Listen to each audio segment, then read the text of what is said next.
My name is Merrill Miller, and I brought a bunch of photos from the experience I had in the year 1941 to 1945 in the Naval Ordnance Laboratory in Lower Salma in Hanscott. 1945, they closed up and went back. I had the opportunity to work there and enjoyed every day of it.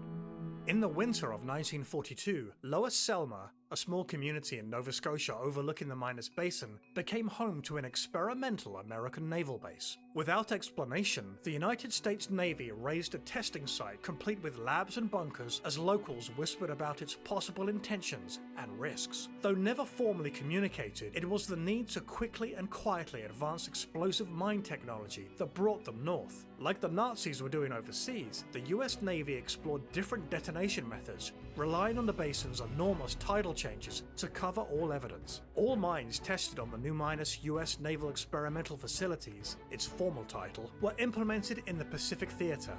In 1945, the base was disassembled, leaving only a drilled well to tell its story. Hi, Meryl. Welcome to Militaria.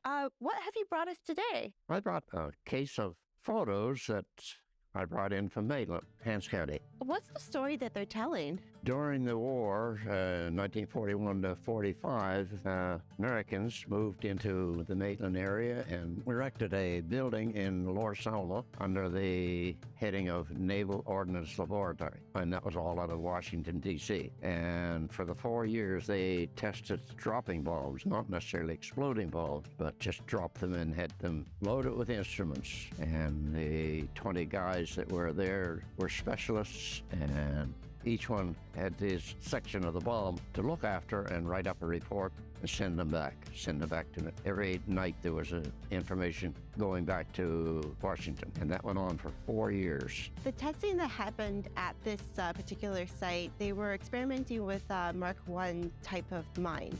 These mines were first developed by the Germans in 1939, and in fact, early on in the war, they were deployed in the English Channel to take out merchant Allied shipping and British vessels.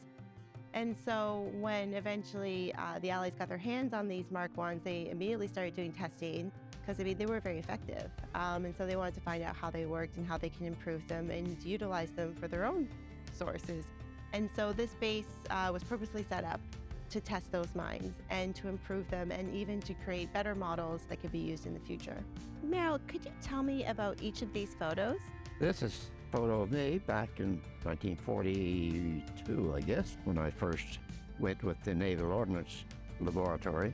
This is the shot of the actual working building or the facilities out there where they took the bombs apart and took the instruments out and recorded them and sent them away. And moving over to this one, this is the actual photo of the plane and the Avenger, TBF Avenger bomber, and it was from the United States, and they used their own plane out of Debert, and they utilized the Salma airport to drop the bombs in the water. You'll notice the water is in, or the tide is in, and over here is a buoy, and there's a picture of the buoy over here that I sat on one time to get a photo. There were 3 of these, one here, and one down here, about a mile apart, half mile apart, a mile altogether. They would load the bomb in Salma and then line up there and drop it. Most of the time, the bomb would always hit from here to here to here to here, and that was fine. They'd only do 4 or 5, 3, depending on weather and depending on circumstances. They'd only get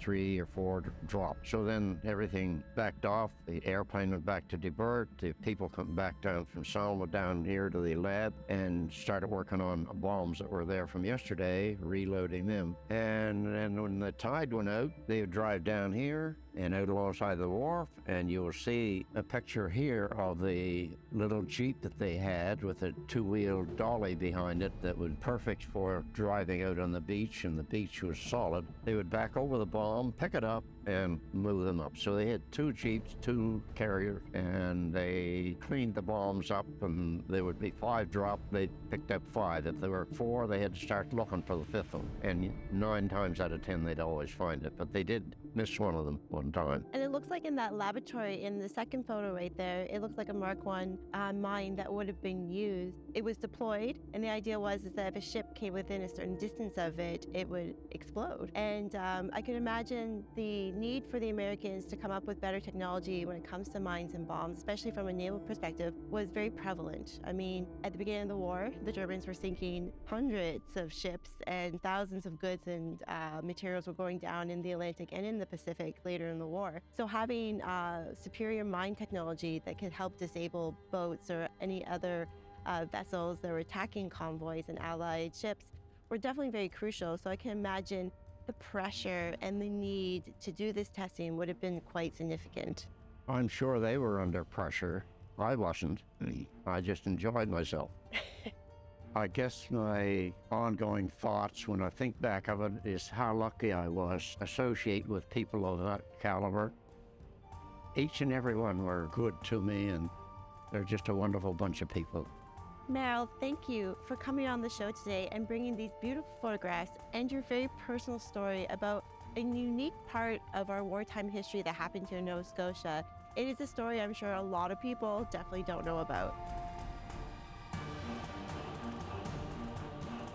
What is your future plans for these photos?